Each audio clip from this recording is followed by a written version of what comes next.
പ്രിയരെ നമസ്കാരം. ഇന്ന് നമ്മോടൊപ്പം മൂവി വേൾഡിൽ മാപ്പിളപ്പാട്ട് ഗസൽ രചയിതാവ്, ബിസിനസ്മാൻ, സാമൂഹ്യ കാരുണ്യ പ്രവർത്തകൻ, അതിലുപരി കോഴിക്കോട് ഫോക്കസ് മാളിൻ്റെ സിഇഒയുമായ സലാം കെ ആണ് കൂടെയുള്ളത്. നമുക്ക് സ്വാഗതം ചെയ്യാം. സർ, സ്വാഗതം. Thank you. സലാം ക എന്ന് തന്നെ പറയാനാണ് ഇഷ്ടപ്പെടുന്നത്. കാരണം അത്രയും ആളുകളുമായിട്ട് ഇഴചേർന്ന് നിൽക്കുന്ന ഒരാളാണ്, വളരെ സ്നേഹത്തോടെ. അതൊരു സലാം കെ എഴുതിയൊരു രചനയിൽ തന്നെ വരുന്നുണ്ട് അല്ലേ? സ്നേഹമുള്ള ആളുകൾ മാത്രമാണ് ഈ ലോകത്തുണ്ടായിരുന്നെങ്കിൽ എന്ന്. സ്നേഹം തുടിക്കുന്ന ആളുകൾ. എന്താണ് അതിനെക്കുറിച്ച് പറയാനുള്ളത്? അത് ഞാൻ തന്നെ എന്നെ പറ്റി എഴുതുന്നത് സലാം ക ഫോക്കസ് മാൾ എന്ന് പറഞ്ഞു. അതെ അതെ. പലരും എന്നോട് ചോദിക്കാറുണ്ട് എന്തിനാ സലാം ഫോക്കസ് മാൾ പോരേന്ന്. അപ്പോൾ എന്നെ വളരെ വർഷങ്ങളായി, ഞാൻ ഗൾഫിലായിരുന്ന സമയത്തും ഇവിടെ വന്നതിന് ശേഷമൊക്കെ പൊതുവെ കൂടുതലും എൻ്റെ ഫ്രണ്ട്സും കൂടുതൽ സഹവസിക്കുന്നതും ഒക്കെ എന്നെക്കാൾ കുറച്ചൊക്കെ ചെറുപ്പം ആയ ആൾക്കാരുമായിട്ടാണ്. അതുകൊണ്ടാവും എല്ലാവരും എന്നെ സലാം ക എന്നാണ് വിളിക്കുന്നത്. അങ്ങനെ വിളിച്ച് കേൾക്കുന്നത് എനിക്ക് ഇഷ്ടവുമാണ്. തീർച്ചയായിട്ടും. അതുകൊണ്ടാണ് പിന്നെ ഞാൻ ഒരു തൂലികാ നാമം പോലെ വേണമെങ്കിൽ പറയാം, സലാം ക ഫോക്കസ് മാൾ എന്ന് എഴുതി തുടങ്ങിയത്. അത് എല്ലാ സലാം കയുടെ ഫേസ്ബുക്ക് പേജ് ആണെങ്കിലും എല്ലാത്തിലും സലാം ക ഫോക്കസ് മാൾ എന്നാണ് കാണുന്നത്. സലാം ക ഫോക്കസ് മാളിന്റെ സിഇഒ ആയിട്ട് എത്ര വർഷമായി? ഞാൻ യഥാർത്ഥത്തിൽ 2006 അലൈൻ UAE വിട്ട് അവിടുന്ന് എന്താ പറയുക റിട്ടയർ ആയിട്ട് പോരുന്നത്. അവിടെ ഗവൺമെൻറ് ഡിപ്പാർട്ട്മെൻറ്റിലായിരുന്നു വർക്ക് ചെയ്തിരുന്നത്. റിട്ടയർ ആയിട്ട് ഞാൻ തിരിച്ചു വരുന്നത് 2006. എഞ്ചിനീയർ ആയിരുന്നു. ഞാൻ സിവിൽ എഞ്ചിനീയർ ആയിരുന്നു. അവിടെ ടൗൺ പ്ലാനിങ് ഡിപ്പാർട്ട്മെൻറ്റിൽ ഞാൻ സർവേ എഞ്ചിനീയർ, ചീഫ് സർവേയർ ആയിട്ടാണ് ഞാൻ വർക്ക് ചെയ്തിരുന്നത്. ആ പോസ്റ്റിൽ ഇരുന്നിട്ടാണ് ഞാൻ റിട്ടയർ ആയിട്ടുള്ളത്. നാട്ടിൽ വന്ന ശേഷം 2006 ഓഗസ്റ്റിലാണ് ഞാൻ നാട്ടിൽ വന്നത്. ഓഗസ്റ്റ് 8 ഞാൻ നാട്ടിലെത്തിയത്.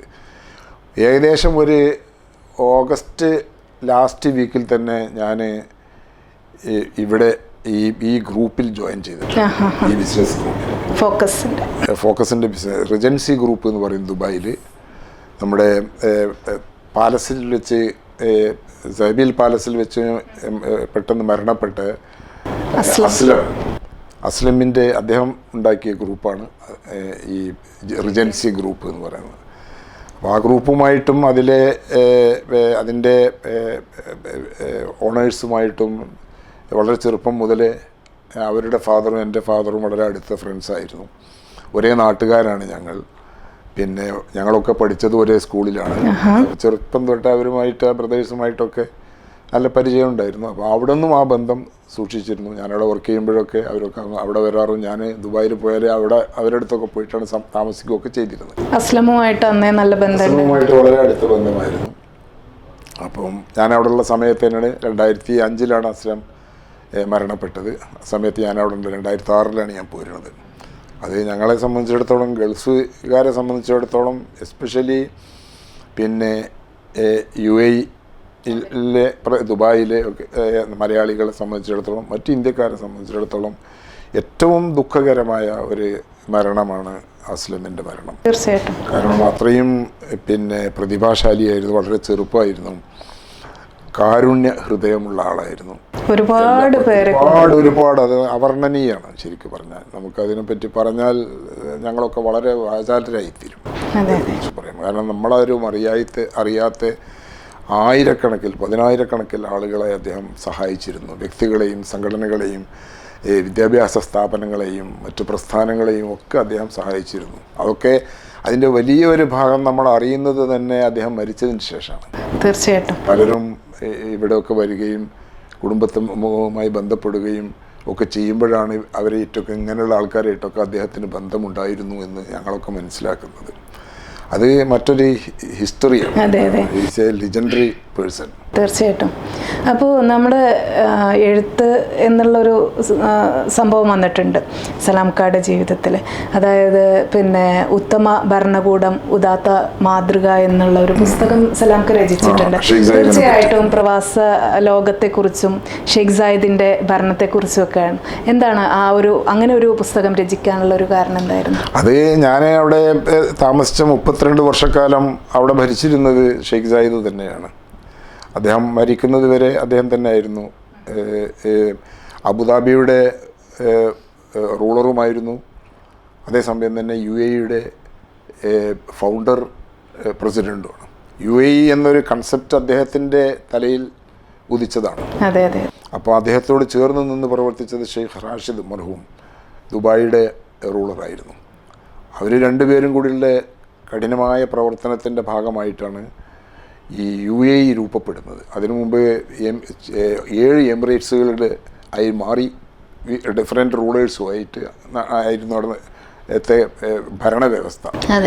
അത് 7 കൂടി ഒന്നിച്ച് ചേർക്കാനും അത് ഒന്നിച്ച് ചേർത്ത് ഒരു ഫെഡറേഷൻ ആയിട്ട് മാറ്റാനും യുണൈറ്റഡ് അറബ് എമിറേറ്റ്സ് എന്ന പേര് നൽകാനും അതിൻ്റെ ഫൗണ്ടർ പ്രസിഡന്റ് എന്ന നിലയ്ക്ക് ചുമതലയേൽക്കാനും ഒക്കെ ശ്രമിച്ചത് ഷെയ്ഖ് സായിദാണ്. അപ്പോൾ അതുകൊണ്ട് അദ്ദേഹം മരിക്കുന്നത് വരെ UAE-ൻ്റെ പ്രസിഡൻ്റായിരുന്നു, അബുദാബിയുടെ റൂളറായിരുന്നു. അദ്ദേഹത്തിൻ്റെ മരണശേഷം അബുദാബി റൂളറായിട്ട് വന്നത് അദ്ദേഹത്തിൻ്റെ മൂത്ത മകൻ ഷെയ്ഖ് ഖലീഫ ബിൻ സായിദ് എന്ന് പറയുന്ന ആളാണ്. അദ്ദേഹത്തിൻ്റെ മറ്റൊരു മകനാണ് ഇപ്പോൾ അവിടുത്തെ ഭരണാധികാരി ഷെയ്ഖ് മുഹമ്മദ് ബിൻ സായിദ് എന്ന് പറയുന്ന ആൾ. അദ്ദേഹത്തിൻ്റെ ഭരണ ക്രമങ്ങളൊക്കെ വളരെയധികം സ്വാധീനിച്ചിട്ടുണ്ടാവും. തീർച്ചയായിട്ടും അദ്ദേഹത്തിൻ്റെ ഭരണത്തെക്കുറിച്ച് നല്ലത് പറയാത്ത ഒരാളും UAE-യിലുള്ളവരാവട്ടെ ഇതര ഗൾഫ് നാടുകളിലുള്ളവരാവട്ടെ മറ്റ് ലോകത്ത് ഉള്ള ഏത് നാട്ടുകാരാവട്ടെ അദ്ദേഹത്തെക്കുറിച്ച് ചരിത്രകാരിൽ ഉള്ള ഒരു ചരിത്രത്തിലും അദ്ദേഹത്തെക്കുറിച്ച് നല്ലതല്ലാത്ത ഒന്നും എഴുതിയിട്ടില്ല എന്നാണ് എൻ്റെ ഒരറിവ്. തീർച്ചയായും ഞാൻ ഒരുപാട് അദ്ദേഹത്തെക്കുറിച്ച് എഴുതിയ പുസ്തകങ്ങളും അദ്ദേഹത്തിൻ്റെ ജീവിതം നേരിട്ട് കണ്ട് പഠിച്ച ഒരാളാണ് ഞാൻ ശരിക്ക്. കാരണം എൻ്റെ അവിടുത്തെ ജീവിതകാലത്ത് മുഴുവൻ അദ്ദേഹമായിരുന്നു അവിടുത്തെ റൂളർ. അദ്ദേഹം മറ്റ് ഒരു ഏകാധിപത്യം നടക്കുന്ന മറ്റ് നാടുകളിൽ നമ്മൾ പരിശോധിച്ചാൽ വളരെ വ്യത്യസ്തമായിരുന്നു UAE. ഷെയ്ഖ് സായിദിൻ്റെ UAE ഇന്ന് മക്കളും അത് തന്നെയാണ് ഫോളോ ചെയ്യുന്നത്. എങ്കിൽ തന്നെയും അദ്ദേഹത്തിൻ്റെ അത്രയും ലിബറൽ അല്ല അതിൻ്റെ ശേഷം വന്നവരാവട്ടെ മറ്റ് നാടുകളാവട്ടെ അല്ല. ഇപ്പോൾ ദുബായ് എന്നൊക്കെ കേൾക്കുമ്പോൾ നമുക്കുണ്ടാകുന്ന ഒരു കൺസെപ്റ്റും അല്ലെങ്കിൽ റിയാദ് എന്നൊക്കെ കേൾക്കുമ്പോൾ ഉണ്ടാകുന്ന ഒരു കൺസെപ്റ്റും തമ്മിൽ വലിയ വ്യത്യാസമുണ്ട്. തീർച്ചയായിട്ടും. അപ്പം അത് ആ ഒരു കൺസെപ്റ്റായിരുന്നു. അദ്ദേഹത്തിൻ്റെ ഒരു വിഷണറി ലീഡറായിരുന്നു. അപ്പം അദ്ദേഹത്തിൻ്റെ മനസ്സിൽ പിന്നെ മുസ്ലിം, ഹിന്ദു, ക്രിസ്ത്യൻ ഇതൊക്കെ ഒരു ഡിഫറൻ്റായിട്ട് കണ്ടുകൊണ്ട് ഒരു മുസ്ലിങ്ങൾക്ക് മാത്രം ചില പ്രത്യേകത മറ്റവരെ ഒന്നും വേറിട്ട് കാണുന്ന അങ്ങനത്തെ ഒരു ക്യാരക്ടറെ അദ്ദേഹത്തിനുണ്ടായിരുന്നു. നാട്ടുകാരെ സംബന്ധിച്ചും അങ്ങനെ തന്നെയാണ്. അദ്ദേഹത്തിൻ്റെ ഇപ്പോൾ വെളിയിൽ നിന്ന് വന്ന് അവിടെ താമസിക്കുന്ന ജോലി ചെയ്യുന്ന ആൾക്കാരെ അങ്ങേയറ്റം അദ്ദേഹം സ്നേഹിച്ചിരുന്നു. അവരുടെ എല്ലാ കാര്യങ്ങളിലും അദ്ദേഹം ശ്രദ്ധിക്കുമായിരുന്നു. അവരുടെ ഇപ്പം നമ്മളവിടെ നിൽക്കുന്ന കാലം അത്രയും എൻ്റെ അനുഭവം വെച്ച് ഓരോ സമയത്തും എല്ലാ കാര്യങ്ങളും അവരുടെ പ്രശ്നങ്ങൾ പഠിച്ചിട്ട് അതിനൊക്കെ പുതിയ പുതിയ നിയമങ്ങൾ കൊണ്ടുവന്നിട്ട് അവരുടെ ജീവിതം അവർക്ക് എളുപ്പമാക്കുന്ന ഒരു ശൈലിയായിരുന്നു. വിദ്യാഭ്യാസമാണെങ്കിലും ആരോഗ്യ മേഖലയാണെങ്കിലും എല്ലാ രംഗത്തും ഇന്ത്യക്കാരോട് പ്രത്യേക താല്പര്യമായിരുന്നു. ഏറ്റവും കൂടുതലുള്ള ഫോറിൻ കമ്മ്യൂണിറ്റി എന്ന് പറഞ്ഞാൽ ഇന്ത്യൻസ് ആണ് നമ്പർ 1 എണ്ണത്തിൽ ഏറ്റവും കൂടുതലുള്ളത്. അതുമാത്രമല്ല ഒരു താഴ്ന്ന ഒരു ജോലി, വളരെ താഴ്ന്ന നിലം തുടക്കുന്ന ഒരു ജോലി ചെയ്യുന്നവരും ഇന്ത്യക്കാരിൽ നിന്നുണ്ട്. വളരെ ഉയർന്ന ഉദ്യോഗസ്ഥരായിട്ട് ഇപ്പോൾ ഉദാഹരണം അസ്ലം തന്നെ അവിടുത്തെ ഭരണസിരാ കേന്ദ്രത്തിൻ്റെ സൈബിൽ പാലസ് എന്ന് പറഞ്ഞാൽ ഭരണസിരാ കേന്ദ്രമാണ്. അതിൻ്റെ ജനറൽ മാനേജർ പോസ്റ്റിലായിരുന്നു. അത്രയും ഉയർന്നൊരു പോസ്റ്റ് ഒരു ഇന്ത്യക്കാരന് കൊടുക്കുക എന്ന് പറഞ്ഞാൽ ആ ഗവൺമെൻറ്റിൻ്റെ എല്ലാ കാര്യങ്ങളും അദ്ദേഹം അസ്ലം അറിഞ്ഞുകൊണ്ട് മാത്രമായിരുന്നു അദ്ദേഹം ഉള്ള കാലത്ത് നടന്നിരുന്നത്. അപ്പോൾ അതൊക്കെ അവർക്ക് അങ്ങനെ ഒരു മെൻറ്റാലിറ്റി ഉണ്ടായിരുന്നില്ല. ഇന്ത്യക്കാർ പൊതുവെ വിശ്വസ്തരും നല്ല മനുഷ്യരുമാണ്, പിന്നെ ഡിസിപ്ലിൻഡാണ്, പിന്നെ നമ്മുടെ നിയമങ്ങൾ അനുസരിക്കുന്നവരാണ് എന്നൊക്കെയുള്ള ഒരു ധാരണയായിരുന്നു അവർക്കുണ്ടായിരുന്നത്. ഇപ്പോഴും ആ ധാരണ നിലനിൽക്കുന്നുണ്ട് എന്നാണ് എനിക്ക് തോന്നുന്നത്. ഇന്ത്യക്കാരിൽ നിന്നും പല വേണ്ടാത്തരങ്ങളൊക്കെ സംഭവിച്ചു പോയിട്ടുണ്ടെങ്കിൽ തന്നെയും കമ്പാരിറ്റീവ്ലി ഏറ്റവും നല്ല സമാധാനം കാക്ഷിക്കുന്ന ഒരു കമ്മ്യൂണിറ്റി ഇന്ത്യൻ കമ്മ്യൂണിറ്റിയാണ്. അതുകൊണ്ട് തന്നെ ആയിരിക്കും സലാം കാക്ക് സ്വതന്ത്രമായിട്ട് അവിടെ ഒരു സംഘടനയിൽ പ്രവർത്തിക്കാൻ കഴിഞ്ഞത്. തീർച്ചയായിട്ടും ഇന്ത്യൻ സോഷ്യൽ സെന്റർ അങ്ങനെ വേറെ ഒരുപാട് സംഘടനകളുണ്ട്. പക്ഷേ അതിൽ ഗവൺമെൻറ് ഇന്ത്യൻ കമ്മ്യൂണിറ്റിക്ക് വേണ്ടി അംഗീകരിച്ചു കൊടുത്ത ഏക സംഘടന അലൈനിൽ പിന്നെ ഇന്ത്യൻ സോഷ്യൽ സെൻറ്റർ അലൈൻ എന്ന സംഘടനയാണ്. അതിലെല്ലാ കമ്മ്യൂണിറ്റിയും ഉണ്ടായിരുന്നു. ഡൽഹി മുതൽ കന്യാകുമാരി വരെയുള്ള, കശ്മീർ ടു കന്യാകുമാരി വരെയുള്ള ഇന്ത്യയുടെ എല്ലാ സ്റ്റേറ്റുകളിൽ നിന്നുള്ള ആൾക്കാർ അതിൽ മെമ്പർമാരായിരുന്നു. നാച്ചുറലി അവിടെ ഗൾഫ് നാടുകളിൽ ഏത് ഗൾഫ് നാട്ടിൽ പോയാലും ഏറ്റവും കൂടുതൽ മെജോറിറ്റി മലയാളികൾക്കായതുകൊണ്ട് അതിലൊക്കെ ഡൊമിനേറ്റ് ചെയ്തിരുന്നത് മലയാളികളായിരുന്നു എന്ന് മാത്രം. പക്ഷേ മറ്റെല്ലാ കമ്മ്യൂണിറ്റിയിൽ നിന്നുള്ള ആൾക്കാരും പ്രസിഡന്റായിട്ടും സെക്രട്ടറി ആയിട്ടും മറ്റു നിലക്കൊക്കെ ചുമതലകൾ ഏറ്റെടുത്തിട്ടുണ്ട്. അവരെല്ലാവരും മെമ്പർമാരായിരുന്നു. ഇന്ത്യയിൽ നടക്കുന്ന എല്ലാ സെലിബ്രേഷൻസും നമ്മൾ അവിടെ ആഘോഷിക്കാറുണ്ടായിരുന്നു. എല്ലാം ഓണം, വിഷു, പിന്നെ നവരാത്രി, ഒന്നിനും ഒരു തടസ്സമില്ല. എല്ലാം പെർമിഷൻ എടുത്തിട്ടാണ് ഒക്കെ ചെയ്യാറ്. പെർമിഷൻ കൊടുത്താൽ അവർ തരും. ഇന്ന് നമ്മുടെ നാട്ടിലെ ഒരു ഭരണക്രമം അനുസരിച്ച്, ഭരണരീതി അനുസരിച്ച് ഇതൊക്കെ ഫോളോ ചെയ്യണമെന്ന് തോന്നിപ്പോയിട്ടുണ്ടോ? ഇത്തരത്തിലുള്ള തീർച്ചയായിട്ടും അത് ഫോളോ ചെയ്യണമെന്ന് തോന്നിപ്പോയിട്ടുണ്ട്. അതിന്റെ പരിണിത ഫലമായിട്ട് ഇവിടെ ഒരു നല്ലൊരു സംഘടന ഞാൻ വന്നതിന്റെ ശേഷം രൂപീകരിക്കപ്പെട്ടു. ഞാൻ അതിലേക്ക് വരികയായിരുന്നു, ആശയിലോട്ട് വരികയായിരുന്നു. ആശയല്ല ആശ അത് അതിന്റെ മാത്രമല്ല, അതിന്റെ കൾച്ചറൽ, ഹ്യൂമാനിറ്റേറിയൻ, പിന്നെ സോഷ്യൽ ആൻഡ് മ്യൂസിക്കൽ ആക്ടിവിറ്റീസ് ഒക്കെ കൂടുതലായിട്ടുള്ളത്. അതല്ല, ഞങ്ങൾ ഈ അൺലൈൻ UAE ഒരു പ്രത്യേക സ്ഥലമാണ്. അതെ, തീർച്ചയായിട്ടും. ആരോടും അവിടെ വളരെ സ്പേഷ്യസ് ആണ്, വിശാലമായ സ്ഥലമാണ്. ഏറ്റവും കൂടുതൽ അഗ്രികൾച്ചറൽ ഫാംസും മരങ്ങളും ചെടികളും തോട്ടങ്ങളും പുഷ്പങ്ങളും എല്ലാം നിറഞ്ഞു നിൽക്കുന്ന ഒരു വളരെ സമാധാനപരമായിട്ട് മറ്റേ എമിറേറ്റ്സിൽ ഉള്ള ആളുകളൊക്കെ എപ്പോഴും ടൂർ പോകുന്ന ഒരു സ്ഥലമാണ് അല്ലൈൻ. അപ്പോൾ ആ അല്ലൈനിൽ ആണ് എൻ്റെ ജീവിതം മുഴുവനും. 5 വർഷം അബുദാബിയിൽ ഒഴിച്ചാൽ 75 മുതൽ 80 വരെ അബുദാബിയിൽ ജീവിച്ചതൊഴിച്ചാൽ ബാക്കി മുഴുവൻ ജീവിതവും അല്ലൈനിലാണ്. ആ അല്ലൈനിലെ സോഷ്യൽ സംഘടനകളുമായിട്ടും അവിടുത്തെ പ്രവാസികളുമായിട്ടും അല്ലാത്തവരുമായിട്ടും ഒക്കെയാണ് എനിക്കുള്ള ഏറ്റവും കൂടുതൽ അടുത്ത ബന്ധം. ടൗൺ പ്ലാനിങ് എന്ന ഒരു ഡിപ്പാർട്ട്മെൻറ്റിൽ സർവേ എഞ്ചിനീയറായിട്ട് ഞാനവിടെ വർക്ക് ചെയ്യുമ്പോൾ അത് ഏറ്റവും കൂടുതൽ ലോക്കൽ അറബികൾ വരുന്നതും അവരുടെ പല കാര്യങ്ങൾക്കും അംഗീകാരം വാങ്ങി പോകുന്നതും ഒരു സ്ഥാപനമാണ് ഈ ടൗൺ പ്ലാനിങ് എന്ന് പറയുന്നത്. ടൗൺ പ്ലാനിങ്ങിൻ്റെ അംഗീകാരത്തോടു കൂടി മാത്രമേ അവിടെ എന്തും ചെയ്യാൻ പറ്റൂ. അതിലിങ്ങനെ പല കാര്യങ്ങൾക്കും അംഗീകാരം കൊടുക്കുന്ന അതിൻ്റെ യൂട്ടിലിറ്റി സെക്ഷനിൽ ആണ് ഞാൻ വർക്ക് ചെയ്തിരുന്നത്. അപ്പോൾ അതുകൊണ്ട് ഒരുപാട് അറബികളുമായിട്ടും എനിക്ക് ബന്ധപ്പെടാനും ഒത്തിരി അറബികൾ പിന്നെ സ്നേഹിതന്മാരായിട്ടുണ്ട്. ഇപ്പോഴും ആ സ്നേഹം സൂക്ഷിക്കുന്നുണ്ട്.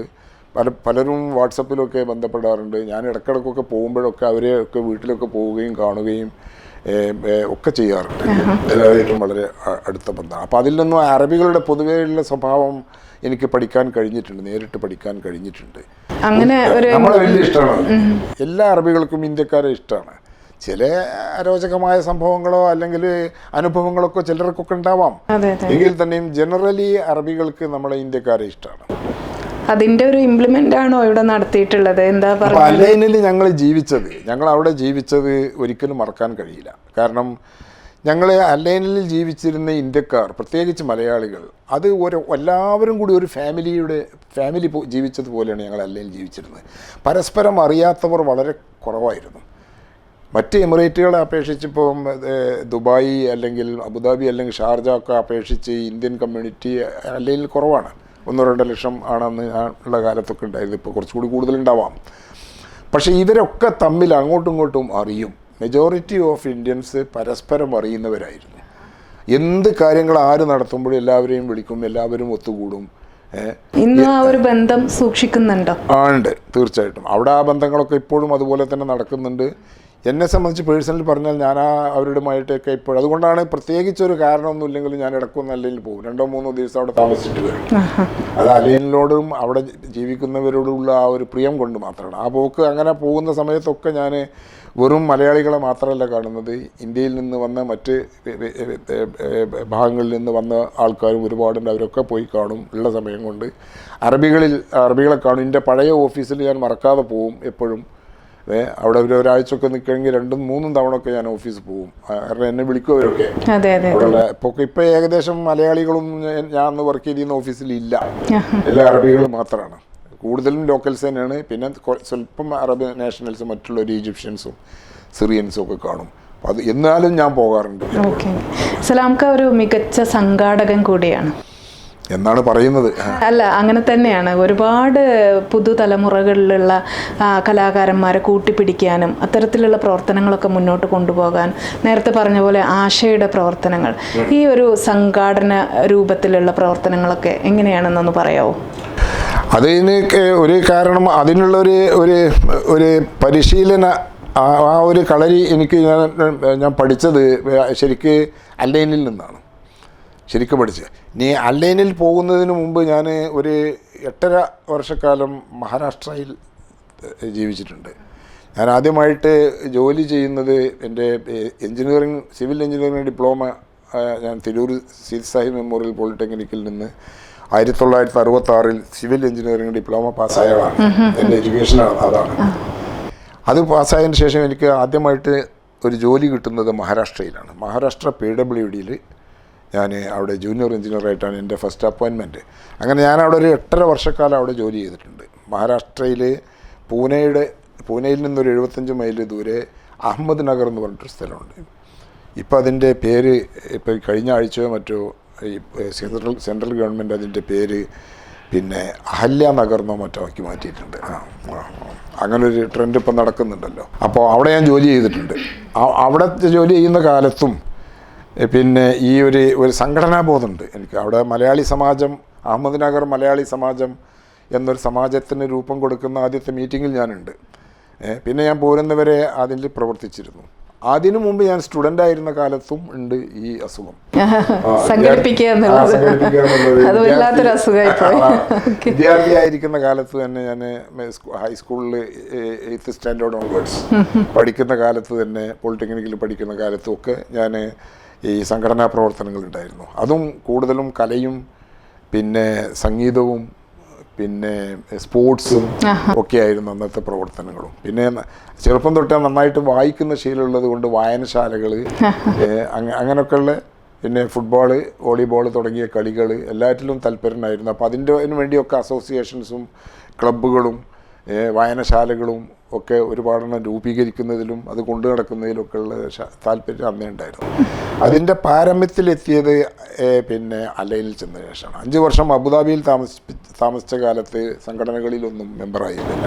പരിപാടികളൊക്കെ കാണാൻ വേണ്ടി പോകും എന്നല്ലാതെ എവിടെ മെമ്പർഷിപ്പ് എടുക്കുക പ്രവർത്തിക്കുകയൊന്നും ചെയ്തിരുന്നില്ല. കമ്പനിയിൽ ജോലി ചെയ്തിരുന്നതുകൊണ്ട് സമയം കിട്ടില്ലായിരുന്നു. അല്ലൈനിൽ ചെന്നതിന് ശേഷം ഉച്ചക്ക് ഒരു 2-2:30 മണി വരെ ജോലി ഉണ്ടാവുള്ളൂ. ഗവൺമെൻറ് ജോലി രാവിലെ 7 മുതൽ ഉച്ചക്ക് പിന്നെ 2:30 വരെ. ഗവൺമെന്റ് ജോബൊക്കെ അങ്ങനെയാണല്ലോ, കുറച്ച് റിലാക്സേഷനുള്ള നമുക്കൊരു സമയം കിട്ടും. അതെ അതെ അതെ. ആഫ്റ്റർനൂൺ ഫ്രീ ആണ്. അതെ. അപ്പോൾ കുറച്ച് നേരം വന്ന് ഭക്ഷണം കഴിച്ച് നമ്മൾ ചെറിയ റെസ്റ്റൊക്കെ എടുത്തു കഴിഞ്ഞാൽ പിന്നെ പുറത്തിറങ്ങിയാൽ ഇങ്ങനത്തെ കുറേ മീറ്റിങ്ങുകളും സംഘാടനങ്ങളും പിന്നെ മറ്റ് ആക്ടിവിറ്റീസും ഒക്കെ ആയിട്ട് അതിൽ വ്യാപൃതന ആയിരുന്നു അക്കാലത്ത്. അതുകൊണ്ടാണ് എത്ര കൂടുതൽ ആൾക്കാരുമായിട്ട് ബന്ധപ്പെടാനും പരിചയപ്പെടാനും കോണ്ടാക്റ്റ് ഒരുപാട്. ഞാൻ അവിടെ മാത്രമല്ല, ഞാൻ ദുബായിലും പല സംഘടനകളിലും മെമ്പറായിരുന്നു. ദുബായ് ആണല്ലോ ഏറ്റവും കൂടുതൽ ആക്ടിവിറ്റീസ് ഉള്ളത്. അവിടെയും പല സംഘടനകളിലും ഞാൻ മെമ്പറായിരുന്നു. അവരൊക്കെ എല്ലാ കാര്യങ്ങൾക്കും ക്ഷണിക്കാറുണ്ടായിരുന്നു. അപ്പം അതങ്ങനത്തെ ഒരു ജീവിതമായിരുന്നു.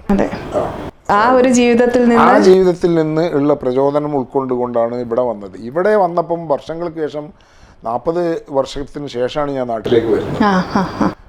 20ാമത്തെ വയസ്സിൽ ഞാൻ നാട് വിട്ട് മഹാരാഷ്ട്രയിൽ നിന്ന് നേരെ ഗൾഫിൽ നിന്ന് 60ാമത്തെ വയസ്സിൽ റിട്ടയർ ആകുമ്പോൾ 20ാമത്തെ വയസ്സിൽ പോയിട്ട് ഏകദേശം 40 years ഞാൻ നാട്ടിൽ ഇല്ല. വന്നു പോവുക എന്നല്ലാതെ.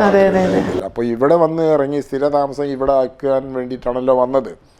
അപ്പോഴിവിടെ ഇങ്ങനെ ഒരുപാട് വലിയ മാറ്റങ്ങൾ ഉണ്ടായിരുന്നു. ഞാനൊക്കെ പോകുന്ന കാലത്ത് വളരെ നല്ല ഒരു കമ്മ്യൂണിറ്റി ആയിരുന്നു നമ്മൾ. ഇഷ്ടംപോലെ അങ്ങോട്ടും ഇങ്ങോട്ടും ഒക്കെ ഒറ്റ വീട്, ഒറ്റ അമ്മ അച്ഛൻ എന്നൊക്കെ തോന്നാവുന്ന രൂപത്തിലായിരുന്നു അന്ന്. എല്ലാവരും ഒന്നായിട്ടുള്ള ഒരു നല്ല ജീവിതമായിരുന്നു അന്ന്. ഇത്രയേറെ നമ്മൾ ഈ ജാതി സ്പർദ്ധകളോ വേറിട്ട് കാണുന്നതോ ഒന്നും അന്ന് ഉണ്ടായിരുന്നില്ല. തീർച്ചയായിട്ടും അന്ന് അതൊന്നും അറിയേ ഉണ്ടായിരുന്നില്ല യഥാർത്ഥത്തിൽ. അന്ന് അതിന് വിശപ്പിന്റെ ഒരു കാലമായിരുന്നു. അപ്പൊ പരസ്പരം കൊടുക്കലും അതാണ്. ഇന്ന് നമുക്ക് ഉള്ളത് ഒരുപാട് സുഭിക്ഷതയുടെ കാലമായപ്പോ എല്ലാവരും പരസ്പരം വിട്ടുപോകുന്നു. അതെ, ഓരോരുത്തർക്കും അവനവൻ്റെതായ മനുഷ്യന്റെ മനസ്സ് കൂടുതൽ കുടുങ്ങി വരുന്ന ഒരു രൂപമുണ്ടായി. അതുകൊണ്ട് സലാംക്ക് ഇപ്പോൾ പറഞ്ഞല്ലോ 60-ാമത്തെ വയസ്സിലാണ് നാട്ടിലോട്ട് തിരിച്ചെത്തിയത്. ഈ 60 വർഷം ഒരു മനുഷ്യൻ പിന്നെ ഗൾഫിലും തൻ്റെ ജീവിതം യൗവനത്തിലാണല്ലോ പോയത്, 20 വയസ്സിൽ. അതൊക്കെ കഴിഞ്ഞിട്ടും സലാംഖാനെ കണ്ടാൽ അല്ലെങ്കിൽ സലാംഖയുടെ പ്രവർത്തനങ്ങൾ കണ്ടാൽ ഒരു പ്രായമായി എന്ന് തോന്നില്ല. എനിക്ക് തോന്നുന്നത് പലരും പറയാറുണ്ടല്ലോ, നമുക്ക് കവിതകളൊക്കെ ഉള്ളിൽ സൂക്ഷിക്കുന്ന ആളുകൾ വളരെ യങ് ആയിട്ടിരിക്കും എപ്പോഴും. അതാണോ രഹസ്യം ഈ എഴുത്തുകളുടെയൊക്കെ? പിന്നെ അത് മാത്രമല്ല, ഒരുപാട് പ്രണയ ഗാനങ്ങളും ഗസലുകളും മാപ്പിളപ്പാട്ടുകളൊക്കെ എഴുതി. അപ്പോൾ ഈ പ്രണയം ഇങ്ങനെ ഉള്ളിൽ സൂക്ഷിക്കുന്നത് കൊണ്ടാണോ ഇത്രയും എന്താ പറയാനുള്ളത്? പ്രണയം ഒരു നാച്ചുറലായിട്ടുള്ള ഒരു വികാരമാണല്ലോ. മനുഷ്യൻ്റെ പല വികാരങ്ങളുണ്ടല്ലോ മനുഷ്യന്. ആ വികാരങ്ങളിൽ ഏറ്റവും ഉത്തമമായ വികാരം എന്ന് പറഞ്ഞാൽ സ്നേഹമാണല്ലോ പ്രണയം. അപ്പോൾ അത് ചെറുപ്പം മുതലേ ഉണ്ട് അങ്ങനെയുള്ള ഒരു ഫീലിങ്ങും. മറ്റ് സ്നേഹിക്കുക, സ്നേഹം നൽകുക, സ്വീകരിക്കുക, അത് സ്വീകരിക്കുക എന്നത് ചെറുപ്പം തൊട്ടേയുള്ള ഒരു സ്വഭാവമാണ്. പഠിക്കുന്ന കാലത്തൊക്കെ അങ്ങനെ തന്നെയാണ്. ആണല്ലേ? ആ ഒരു എനർജിയാണ് ഇപ്പോഴും കൊണ്ടു നടക്കുന്നത്. അല്ലാതെ ഇപ്പോൾ ഒരാളിപ്പോൾ എല്ലാം കഴിഞ്ഞ് ഇപ്പോൾ ഫോക്കസ് മാളിൻ്റെ ഒരു ഭാരിച്ച ജോലി ഇത് തന്നെ ഉണ്ടാവും. എന്നിട്ടും കൂടുതലും ഇതുപോലെയുള്ള കാര്യങ്ങളെ സംഘടിപ്പിക്കുക, യൂത്തായിട്ടുള്ള കുറേ യുവജനങ്ങളെ സംഘടിപ്പിച്ച് പരിപാടികൾ, മാപ്പിളപ്പാട്ടൊക്കെ നടത്തുക എന്ന് പറയുന്നത്. ഒരു പാട്ട് പാടാവോ? അയ്യോ, പാട്ട് പാടാൻ എനിക്കറിയില്ല. സലാംക്കാട് ഏതെങ്കിലും ഒരു 2-3 വരികൾ, സലാംക്കാക്ക് ഏറ്റവും ഇഷ്ടപ്പെട്ട വരികളൊന്ന് ജസ്റ്റ് ഒന്ന് മൂളിയാലും മതി. പാട്ട് പാടാറില്ല തീരെ, ഒന്നും കാണാതെ. എനിക്ക് തോന്നണ സലാംക്ക് വെറും മാപ്പിളപ്പാട്ടുകളോ അല്ലെങ്കിൽ പിന്നെ ഗസലും മാത്രമൊന്നല്ല രചിച്ചിട്ടുള്ളത്. ഇപ്പോ ശ്രീകൃഷ്ണ ജയന്തിയുമായിട്ടൊരു പാട്ട് അല്ലേ, കൃഷ്ണഭക്തി ഗാനം. അതെ അതെ അതെ, എന്നും എന്നും എൻ്റെ ഉള്ളിൽ ഉണ്ട് നീ കൃഷ്ണ. അത് ഭയങ്കര രസമായിട്ടുണ്ട് ആ വരികള്. അതൊരു വല്ലാത്തൊരു ഫീൽ ചെയ്യുന്ന ഒരു വരി. അയ്യപ്പനെ കുറിച്ചും ഞാനൊരു നല്ല പാട്ട് എഴുതിയിട്ടുണ്ട്. അതൊക്കെ ചിലർ ആവശ്യപ്പെട്ടപ്പോൾ ഞാൻ എഴുതി കൊടുത്തു. ആണല്ലേ? അതുപോലെ കവിതകളാകട്ടെ, പരിസ്ഥിതിയുമായി ബന്ധപ്പെട്ടിട്ടുള്ള കവിതകൾ ഈ അടുത്ത് എഴുതി അതിന് അവാർഡൊക്കെ ലഭിച്ചിട്ടുണ്ട്. പരിസ്ഥിതിയോടുള്ള സ്നേഹം അത് ചെറുപ്പത്തിലുള്ളതാണ്. നമ്മൾ വളരെ ചെറുപ്പത്തിൽ വളരുന്നതേ അങ്ങനെയാണല്ലോ. നമ്മളൊക്കെ വളരുന്നത് അന്ന് നാടൊക്കെ പച്ചയാണ്, ഇന്നും പച്ച തന്നെയാണ്. എങ്കിൽ തന്നെയും അന്ന് നമ്മളൊക്കെ ഇത്രയും ബാഹുല്യം അന്നുണ്ടായിരുന്നില്ല. അപ്പം ഞാനൊക്കെ താമസിച്ചിരുന്നത് 1.5-2 ഏക്കർ സ്ഥലത്ത് ഒരു വീടാണ് അന്നിപ്പോൾ എൻ്റെ വീട്. അതുപോലെ തന്നെയാണ് എൻ്റെ തൊട്ടടുത്ത് റൈറ്റും ലെഫ്റ്റും എല്ലാ അടുത്തടുത്തുള്ള വീടുകളൊക്കെ അങ്ങനെ തന്നെയാണ്. 1.5-2 ഏക്കർ ഉണ്ടാവും, അതിലൊരു വീടുണ്ടാവും. അപ്പം അത് പോയിട്ട് ഇപ്പം ഇന്നൊക്കെ 10 സെൻറ്റും 5 സെൻറ്റും ഒക്കെ ആയല്ലോ. ടൗണിൽ മാത്രമല്ല, ഇപ്പം വില്ലേജുകളിലേക്ക് പോയാലും അടുത്തടുത്തൊക്കെയാണ് വീടുകളൊക്കെ വരുന്നത്.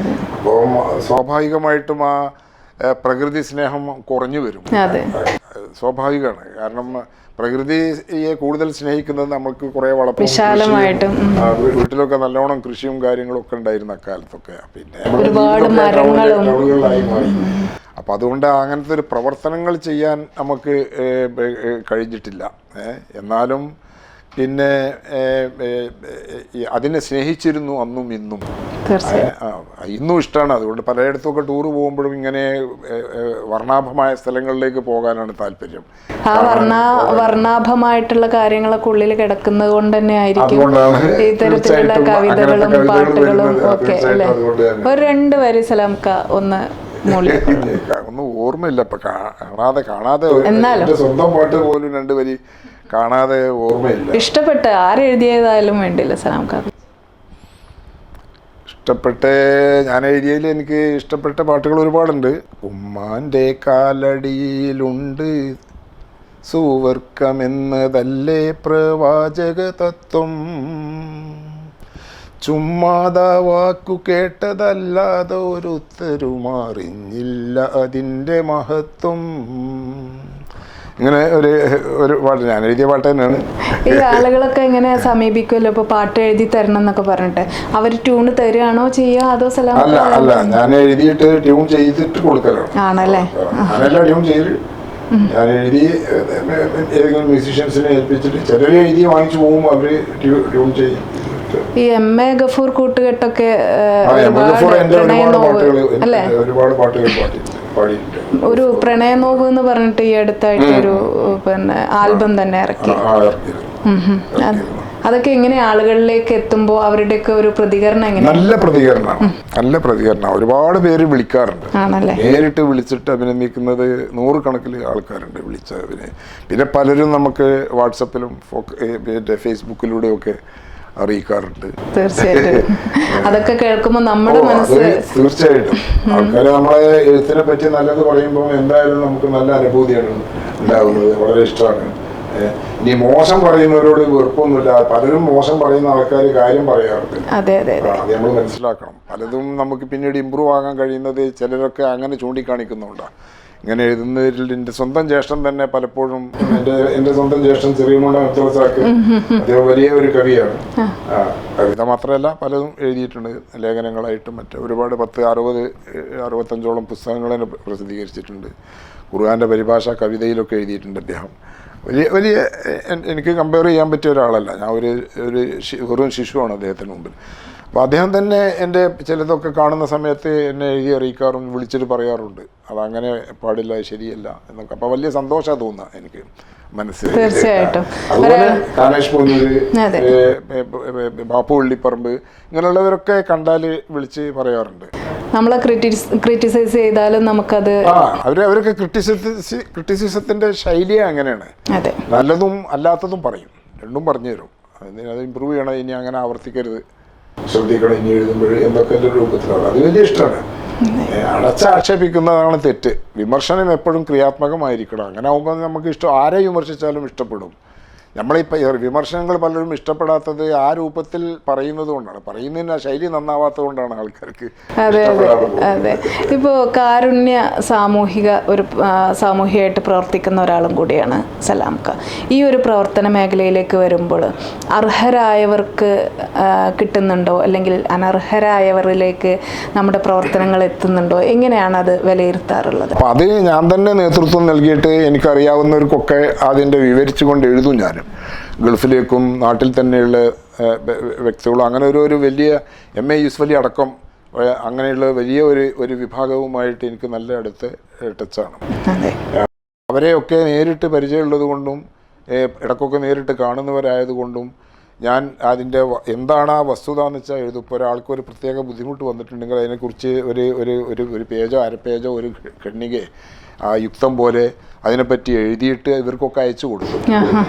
ആർക്കാണോ അത് ചെയ്യേണ്ടത് അവരുടെ അക്കൗണ്ട് നമ്പറോ അല്ലെങ്കിൽ അവരുടെ GPay നമ്പറോ ഒക്കെ ഉണ്ടെങ്കിൽ അതും അയച്ചു കൊടുക്കും. പക്ഷെ പലരും അതൊക്കെ അയച്ചു കൊടുത്താലും എൻ്റെ നമ്പറിലേക്ക് തന്നെയാണ് അയക്കുക, നിങ്ങളതിനെ കൊടുത്താൽ മതി എന്ന് പറഞ്ഞിട്ടാണ് അയക്കുക. ചിലരൊക്കെ നേരിട്ട് അയച്ചു കൊടുക്കും. പക്ഷേ ഞാൻ ഇന്നോളം അങ്ങനെ ഏറ്റെടുത്തിട്ടുള്ള കാര്യങ്ങളൊക്കെ അള്ളാഹുവിൻ്റെ അനുഗ്രഹം കൊണ്ട് എനിക്ക് നിർവഹിക്കാൻ കഴിഞ്ഞിട്ടുണ്ട്. ഒരുപാട് അത് എണ്ണി പറയുന്നത് ശരിയല്ല. ഒരുപാട് പേരെ കണക്കിൽ അങ്ങനത്തെ പലർക്കും വീടുണ്ടാക്കാനും പലർക്കും കുട്ടികളെ കെട്ടിക്കാനും പലരും രോഗികളായി മാറിയിട്ട് അവരെ ചികിത്സിക്കാനും പലരും ദാരിദ്ര്യം കൊണ്ട് ബുദ്ധിമുട്ടുന്നവർക്ക് അത് ചെയ്യാനും ഒക്കെ ഒരുപാടെണ്ണം ചെയ്തിട്ടുണ്ട്. ഇപ്പോഴും ചെയ്തുകൊണ്ടിരിക്കുന്നുണ്ട്. ഈ റംസാന് പോലും ലക്ഷക്കണക്കിൽ രൂപ അങ്ങനെ പലരിൽ നിന്നും സംഘടിപ്പിച്ചിട്ടും സ്വന്തമായിട്ടും ഒക്കെ ചെയ്തു പോയിട്ടുണ്ട്. നമുക്ക് ആശയിലോട്ടൊന്നും കൂടെ വരാം. ആശയുടെ ഒരു രൂപീകരണം എങ്ങനെയായിരുന്നു? അതിൻ്റെ ഒരു ഫുൾ ഫോം വന്നിട്ട് എന്താ? ആശയുടെ full form association for socio musical and humanitarian activities എന്നാണ്. അതിൻ്റെ ചുരുക്കമാണ് association A, socio musical S, humanitarian H, association ASHA. അങ്ങനെയാണ് നമ്മൾ ആശ എന്ന് പറയുന്നത്. അതിന്റെ ജനറൽ സെക്രട്ടറിയാണ്. അപ്പോൾ അതിന്റെ ജനറൽ സെക്രട്ടറി ആയിരുന്നു ഈ 2 മാസം മുമ്പ് വരെ, തുടക്കം മുതൽ. ദീർഘനാൾ 2010 ഞങ്ങളത് രൂപീകരിച്ചത്. 11 രജിസ്റ്റർ ചെയ്യുന്നു. 11 2-ാമത്തെ മാസം 3-ാമത്തെ മാസം രജിസ്റ്റർ ചെയ്യുന്നു. അന്നു മുതൽ ഈ 2024 വരെ ഞാൻ തന്നെയാണ് ജനറൽ സെക്രട്ടറി. ഈസൊക്കെ തന്നെയാണ് അതിൻ്റെ പ്രസിഡന്റ്. ഈ വർഷം ഒരു മാറ്റം വന്നു. എൻ്റെ സ്ഥാനത്ത് നൗഷാദ് അരീക്കോടാണ് ജനറൽ സെക്രട്ടറി ആയിട്ട് വന്നിട്ടുള്ളത്. ഞാൻ വർക്കിംഗ് പ്രസിഡന്റ് എന്ന് പറഞ്ഞിട്ട് ഈസക്കാനെ കൂടുതൽ പഴയതുപോലെ ഇപ്പോൾ കിട്ടുന്നില്ല. അദ്ദേഹത്തിന് ഖത്തറിലുള്ള K മുഹമ്മദ് ഈസ എന്ന് പറയുന്ന വ്യക്തി, അദ്ദേഹത്തെ പറ്റി പറഞ്ഞാൽ പിന്നെ ഒരുപാട് ഞാൻ പറഞ്ഞു പോകും. അത്രക്കും മതിയാവില്ല. ഒറ്റ വാക്കിൽ പറയുകയാണെന്നുണ്ടെങ്കിൽ ഞാൻ എൻ്റെ ജീവിതത്തിൽ കണ്ട വളരെ അപൂർവം റോൾ മോഡൽ വ്യക്തികളിൽ ഒരാളാണ് ഈസക്ക. പ്രത്യേകിച്ചും കാരുണ്യ പ്രവർത്തനങ്ങളിൽ എന്നെ ഏറ്റവും കൂടുതൽ സ്വാധീനിച്ചിട്ടുള്ളത് ഈസക്കയും എം എ യൂസഫ് അലി സാഹിബുമാണ്. എം എ യൂസഫ് അലി സാഹിബുമായിട്ട് എനിക്ക്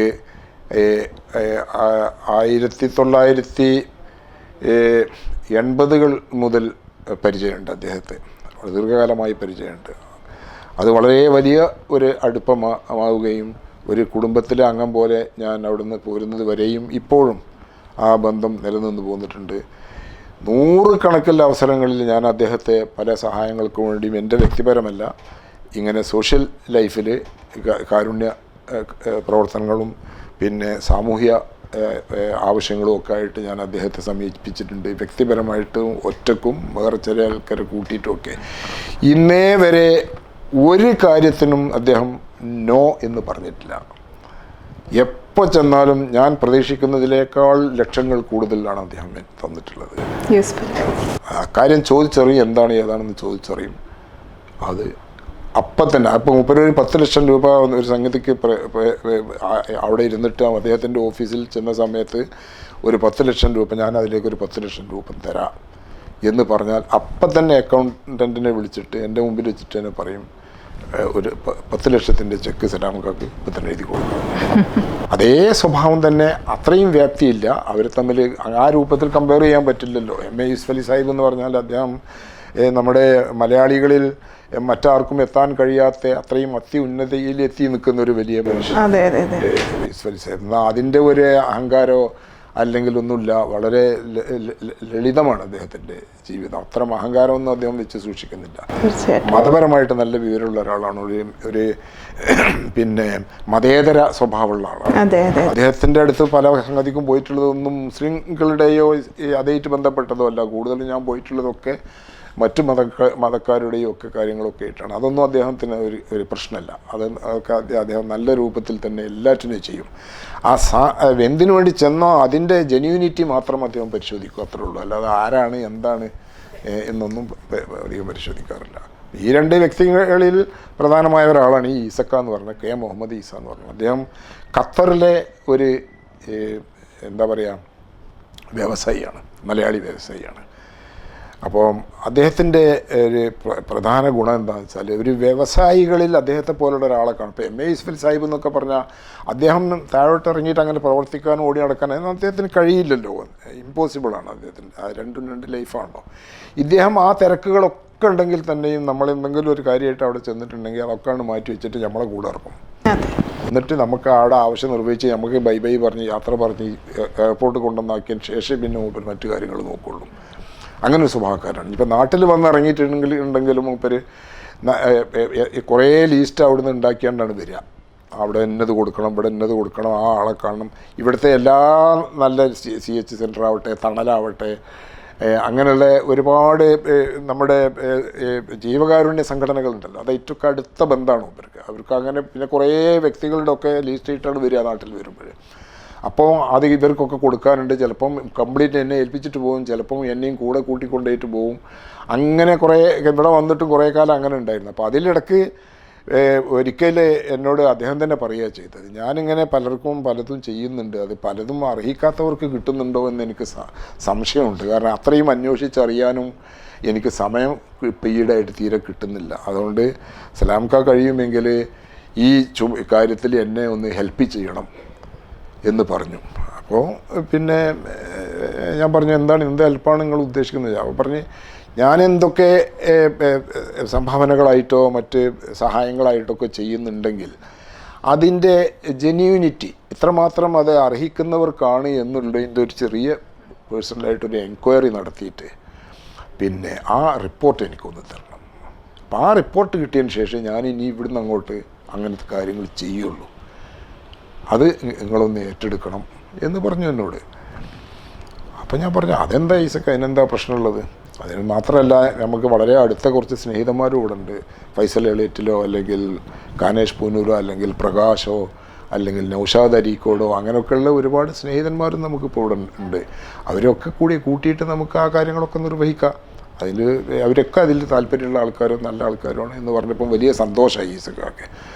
അങ്ങനെ അതിൻ്റെ അടുത്ത വരവിന് മൂപ്പര് പറഞ്ഞു, എല്ലാവരും ഒന്ന് വിളിച്ചു കൂട്ടണം, നമുക്ക് സംസാരിക്കണം എന്നൊക്കെ പറഞ്ഞു ഇവിടെ തന്നെ ഒരു 10-15 പേരെ വിളിച്ചു കൂട്ടി അവിടെ ഇരുന്നു കൊണ്ട് ഈ ഓഫീസിൽ, ഫോക്കസ് മാളിൻ്റെ ഓഫീസിൽ ഇരുന്ന് രൂപീകരിക്കപ്പെട്ടതാണ് ആശ എന്ന സംഘടന. എല്ലാവർക്കും ഒരു മാതൃകയായിട്ട്, ഒരു മാതൃകാ സംഘടന, സംശയമില്ല. കാരണം കാരുണ്യം കലയിലൂടെ എന്നുള്ളതാണ് നമ്മുടെ സ്ലോഗൻ, നമ്മുടെ മുദ്രാവാക്യം. ഈ കാരുണ്യം കലയിലൂടെ തീർച്ചയായിട്ടും അത് അതിൻ്റെ ഒരു മുദ്രാവാക്യമാണെങ്കിൽ സലാംക്കായുടെ ജീവിതവുമായി ഏറ്റവും അധികം ബന്ധപ്പെട്ടും കിടക്കുന്നുണ്ട്. ഒരു സംശയം ചോദിച്ചോട്ടെ, ഇത്രയും കാലം എവിടെയായിരുന്നു ഈ പാട്ടുകളൊക്കെ ഒളിപ്പിച്ചു വെച്ചത്? എന്താ കാരണം എന്ന് വെച്ചാൽ ഈ അടുത്താണ് ഇതൊക്കെ പാടെ പുറത്തേക്ക് വന്നത്. അതെങ്ങനെയാണ് അത് ഒളിപ്പിച്ചു വെച്ചത് എന്നുള്ളത്. അതുകൊണ്ടാണ് തമാശയായിട്ട് സുഹൃത്തുക്കളൊക്കെ യുവകവി എന്ന് വിളിക്കുന്നത്. അതാണ് ഞാൻ നേരത്തെ പറഞ്ഞത്. യുവകവി എന്നാണ് വിളിക്കാറ്. 78 വയസ്സായി എനിക്ക്. 78 വയസ്സിലും വളരെ ചെറുപ്പം കാത്തു സൂക്ഷിച്ച് പ്രണയാതുരമായ ഒരുപാട് കവിതകൾ എഴുതി, പാട്ടുകൾ എഴുതി, ആളുകൾക്ക് വളരെ എന്താ സലാംക്ക പറയുക, സലാംക്കയുടെ ജീവിതം തന്നെയാണ് നമുക്ക് മറ്റുള്ളവർക്ക് മാതൃകയാക്കാൻ പറ്റിയ വലിയൊരു ജീവിതം തന്നെയാണ് സലാംക്ക നയിച്ചുകൊണ്ടിരിക്കുന്നത്. കലാരൂപം ആണെങ്കിലും സാഹിത്യം, അതുപോലെ സാമൂഹിക പ്രവർത്തനങ്ങൾ, ബിസിനസ് രംഗത്താണെങ്കിലും എല്ലാ കാര്യങ്ങളിലും സലാംക്ക ഒരു വലിയൊരു മാതൃകയാണ്. ഇത്രയും നേരം ഞങ്ങളോടൊപ്പം ഒരുപാട് വിശേഷങ്ങൾ പങ്കുവെച്ച സലാംക്കക്ക് എല്ലാവിധ ആശംസകളും നേരുക. ഇനി ഭാവിയിൽ മറ്റെന്തെങ്കിലും പ്ലാനുകൾ ചെയ്യുന്നുണ്ടോ? എന്തെങ്കിലും ഫ്യൂച്ചർ പ്ലാൻസ്? പേഴ്സണലല്ല, സംഘടനാപരമായി പലതും ചെയ്യുന്നുണ്ട്. ചില സംഘടനകൾ, മലബാർ മൈൻഡ് ചാരിറ്റബിൾ ട്രസ്റ്റിൻ്റെ ജനറൽ സെക്രട്ടറിയാണ് ഞാൻ. അത് സ്വന്തമായിട്ട് അതിന് ഭൂമി തിരഞ്ഞുകൊണ്ടിരിക്കുന്നുണ്ട് ഞങ്ങൾ. അവിടെ ഒരു കെട്ടിടം ഉണ്ടാക്കിയിട്ട് ഒരു ആസ്ഥാനം നിർമ്മിക്കണം എന്നുണ്ട്. അതും ഒരു ചാരിറ്റി സംഘടനയാണ്. എരഞ്ഞോളി മൂസയുടെ പേരിൽ ഒരു ഫൗണ്ടേഷൻ രൂപീകരിച്ചിട്ടുണ്ട്. ഈ ഫൈസൽ മാഷ്, അദ്ദേഹം ഫൈസൽ എളിയറ്റ് അതിൻ്റെ ചെയർമാനാണ്, ഞാനതിൻ്റെ വൈസ് ചെയർമാനാണ്. Very good. പിന്നെ കണ്ണൂർ സ്വദേശിയായിട്ടുള്ള ഒരു നവാസ് കിച്ചേരി എന്ന് പറയുന്ന ആള്, നവാസ് കച്ചേരി, അദ്ദേഹമാണ് അതിൻ്റെ ജനറൽ സെക്രട്ടറി. അതിനുവേണ്ടി ഞങ്ങളൊരു സ്ഥലം ഏകദേശം അഡ്വാൻസ് ഒക്കെ കൊടുത്തിട്ടുണ്ട്. കണ്ണൂർ താഴെ ചൊവ്വ ഒരു 25 സെൻറ്റ് സ്ഥലം. അവിടെ ഒരു ആസ്ഥാനം നിർമ്മിക്കാനുള്ള വലിയൊരു ആഗ്രഹമുണ്ട്. അതിൻ്റെ പ്രവർത്തനത്തിലാണ്. 1-2 വട്ടം ഗൾഫിലൊക്കെ പോയി വന്നിട്ടുണ്ട്. ഇനിയും പോകേണ്ടതുണ്ട്. തീർച്ചയായിട്ടും അങ്ങനെ വെറും ചില സംഘടനകൾക്കൊക്കെ അങ്ങനെ ചില രൂപം നൽകാനും കൂടുതൽ കെട്ടുറപ്പോടെ കൊണ്ടുപോകാനും ഒക്കെയുള്ള ഈവൺ അലൈൻ റിട്ടേണീസ് അസോസിയേഷൻ എന്നൊരു സംഘടന ഇവിടെ വന്നതിന് ശേഷം രൂപീകരിച്ചിട്ടുണ്ട്. അലൈനിൽ നിന്ന് ദീർഘകാലം അവിടെ ജോലി ചെയ്തിട്ട് അവിടുന്ന് തിരിച്ചു വന്നവരുടെ ഒരു സംഘടന. അതിലെ മെമ്പർമാരെല്ലാവരും ഒരു കാലത്ത് അലൈനിൽ ജോലി ചെയ്തവരോ അവിടെ ജീവിച്ചവരോ അവിടെ ബിസിനസ് ചെയ്തവരോ ഒക്കെയാണ്, അല്ലാത്തവരോ ആരുമില്ല. അതുകൊണ്ടാണ് അലൈൻ റിട്ടേണീസ് അസോസിയേഷൻ, അറ എന്നാണ് അതിൻ്റെ ഞങ്ങൾ വിളിക്കാറ്. അത് 2013 രൂപീകരിച്ചു. വളരെ ഭംഗിയായി മുമ്പോട്ട് പോകുന്നുണ്ട്. 500-ലധികം മെമ്പർമാരുണ്ട് അതിലിപ്പോൾ. ഞാൻ അതിൻ്റെ ഫൗണ്ടർ പ്രസിഡന്റാണ്. ഭംഗിയായിട്ട് മുന്നോട്ട് പോകുന്നു. എല്ലാം ഭംഗിയായിട്ടും നല്ല രൂപത്തിലും ആശിച്ച പോലെ തന്നെ മുന്നോട്ട് പോകട്ടെ എന്ന് ആശംസിക്കുകയാണ്. സലാംക്ക, താങ്ക് യു. ഒരുപാട് നന്ദി ഞങ്ങളോടൊപ്പം സഹകരിച്ചതിന്. ഇങ്ങനെ ഒരു ഈ എളിയ സലാംക്കാക്ക് ഇങ്ങനെ ഒരു അവസരം നൽകി പ്രോത്സാഹനം തന്നതിൽ വളരെ സന്തോഷമുണ്ട്. നന്ദി അറിയിക്കുകയാണ്. എല്ലാവർക്കും നന്ദി, നമസ്കാരം. വളരെ സജീവമായിട്ട് ബിസിനസ് മേഖലയിലാണെങ്കിലും കാരുണ്യ പ്രവർത്തന മേഖലയിലാണെങ്കിലും കലാരംഗത്താണെങ്കിലും വളരെ സജീവമായിട്ട് നിലകൊള്ളുന്ന ഒരു വ്യക്തിയാണ് സലാംക്ക. ഇന്ന് നമ്മളോടൊപ്പം ഒരുപാട് വിശേഷങ്ങൾ പങ്കുവച്ചു. അദ്ദേഹത്തിൻ്റെ എളിമ കൊണ്ട് പറഞ്ഞു ഇതിലൊന്നും വലിയൊരു പ്രശസ്തി നേടിയിട്ടില്ലാത്ത ആളാണെന്ന്. പക്ഷേ നമുക്കറിയാം വളരെ പ്രശസ്തനായിട്ട് മറ്റുള്ളവർക്ക് മാതൃകയായിട്ട് നിലകൊള്ളുന്ന ഒരു വ്യക്തിയാണ് സലാംക്ക. അദ്ദേഹം നമ്മളോട് ഇത്രയും നേരം ഒരുപാട് കാര്യങ്ങൾ അദ്ദേഹത്തിൻ്റെ കലാപരമായിട്ടും ജീവകാരുണ്യ പ്രവർത്തന മേഖലയിലെയും അതുപോലെ പ്രവാസ ലോകത്തെയും കുറിച്ച് ഒത്തിരി കാര്യങ്ങൾ നമുക്ക് വേണ്ടി പങ്കുവെച്ച് വളരെ നന്ദി സലാംക്ക. ഒത്തിരി നന്ദി. പ്രേക്ഷകരെ, നമുക്ക് വീണ്ടും കാണാം മറ്റൊരു എപ്പിസോഡിൽ മറ്റൊരു അതിഥിയുമായി.